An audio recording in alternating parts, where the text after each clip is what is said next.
Kelanchal times, हर खबर पर हमारी नजर। नमस्कार, बहुत बहुत स्वागत है आप सभी।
मंगलवार को इन आरोपों को बेतुका और प्रेरित कहकर खारिज कर दिया था और इस मामले में कनाडा द्वारा एक भारतीय अधिकारी को निष्कासित किए जाने के बदले में एक वरिष्ठ कनाडाई राजनयिक को निष्कासित कर दिया था।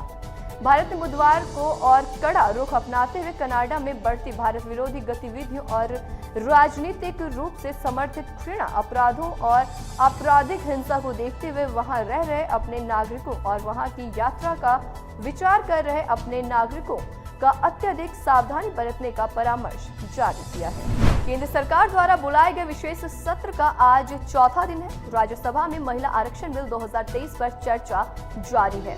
राज्यसभा में इस विधेयक पर चर्चा के लिए 7.5 घंटे का समय तक तय किया गया था। केंद्र कानून मंत्री ने राज्यसभा में बिल पेश किया और फिर चर्चा की शुरुआत हुई। बता दें कि बीते बुधवार को लोकसभा में बिल को पारित किया गया। बिल के पक्ष में कुल 454 वोट पड़े थे। विशेष सत्र के चौथे दिन यानी कि आज राज्यसभा में महिला आरक्षण बिल पर चर्चा जारी है। इस दौरान भाजपा के राज्यसभा सांसद और राष्ट्रीय अध्यक्ष जेपी नड्डा ने कहा कि यह बिल महिलाओं की समानता के लिए है और साथ ही उन्होंने ये भी कहा कि मुझे उम्मीद है कि ये बिल बिना किसी बाधा के राज्यसभा में पारित होगी। आज सुबह राज्यसभा की कार्रवाई शुरू होते ही केंद्रीय कानून मंत्री अर्जुन राम मेघवाल ने चर्चा की शुरुआत की, तो वहीं लोकसभा में चंद्रयान 3 की सफलता पर चर्चा जारी है। बता दें कि बीते बुधवार को लोकसभा में विधेयक को पारित कर दिया गया। बिल के पक्ष में कुल 454 वोट पड़े थे, जबकि विरोध में कुल 2 वोट पड़े थे। लोकसभा में मंगलवार को केंद्रीय कानून मंत्री अर्जुन राम मेघवाल ने लोकसभा में इस विधेयक को पेश किया था। बीते बुधवार को केंद्रीय कानून मंत्री अर्जुन राम मेघवाल ने ही चर्चा की शुरुआत की और फिर कांग्रेस पार्टी की पूर्व राष्ट्रीय अध्यक्ष सोनिया गांधी ने चर्चा में हिस्सा लिया। इसके बाद राहुल गांधी, गृह मंत्री अमित शाह, महिला एवं बाल विकास मंत्री स्मृति ईरानी सहित कुल 60 सदस्यों ने इस विधेयक पर चर्चा में भाग लिया।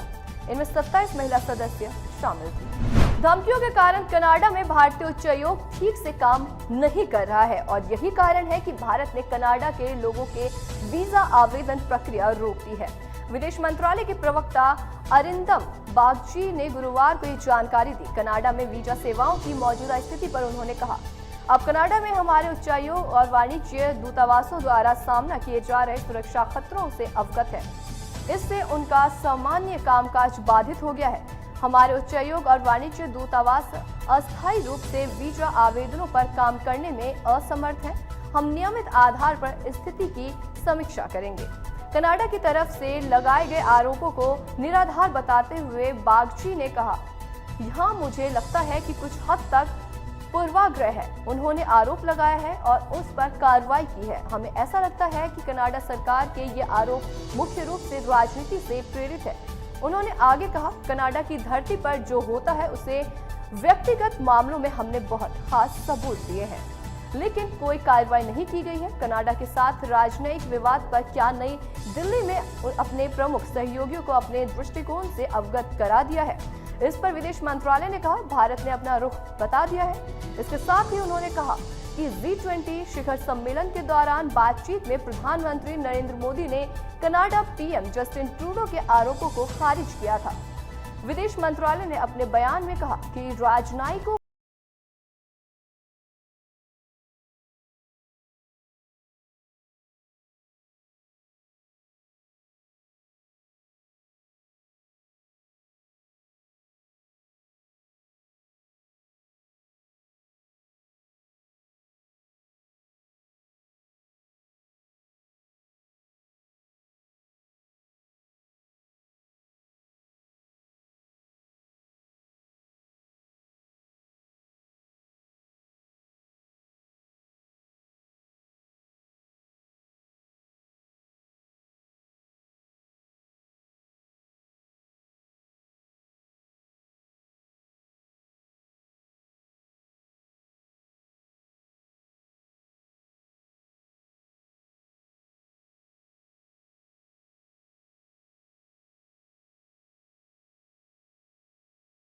सोशल मीडिया पर धमकी मिली है। बता दें कि खालिस्तान समर्थकों की बंद की धमकी के मद्देनजर वैंकूवर में भारतीय वाणिज्य दूतावास के सामने सुरक्षा बढ़ाए जाने की खबरों के बीच कनाडाई हाई कमीशन का ये बयान सामने आया है। इस बीच विदेश मंत्रालय शाम 4 बजे एक प्रेस कॉन्फ्रेंस को उन्होंने संबोधित किया। बता दें कि कनाडाई सरकार द्वारा देश में बढ़ रहे खालिस्तानियों के मनोबल को लेकर भारत सरकार ने चिंता जाहिर की है। हालांकि कनाडा की सरकार ने इस मुद्दे को ज्यादा तवज्जो नहीं दिया, जिसके चलते दोनों देशों के बीच खटास पैदा हो गई है। दोनों देशों के बीच बढ़ते तनाव के कारण भारत ने गुरुवार को कनाडाई नागरिकों के लिए वीजा सेवाएं रोक दी। पंजाब पुलिस ने गुरुवार को गैंगस्टर गोल्डी बराड़ के करीबियों को पकड़ने के लिए पूरे प्रदेश में छापेमारी की कार्रवाई की।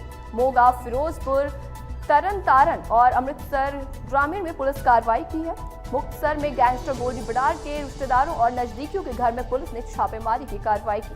उनसे गैंगस्टर के बारे में पूछताछ की जा रही है। तो वहीं गोल्डी बराड़ के नजदीकियों में जो जेल में बंद हैं या जमानत पर आए हुए हैं की रिपोर्ट भी ली जा रही है। सुबह से ही पुलिस की कार्रवाई चल रही है। जिले में विभिन्न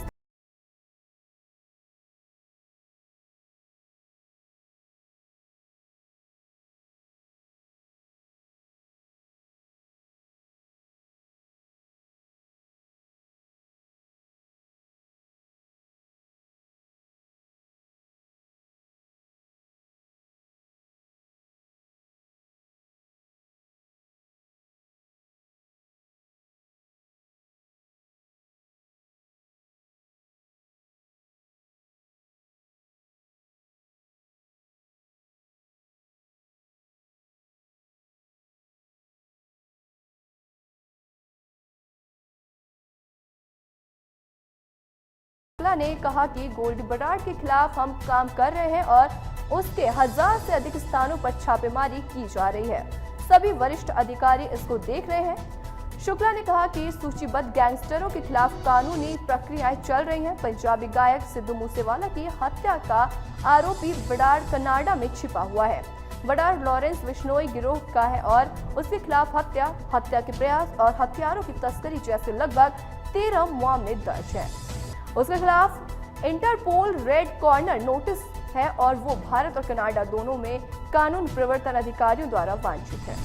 ऐसी तमाम बड़ी खबरों के लिए देखते रहें केलांचल टाइम्स। केलांचल टाइम्स, हर खबर पर हमारी नजर।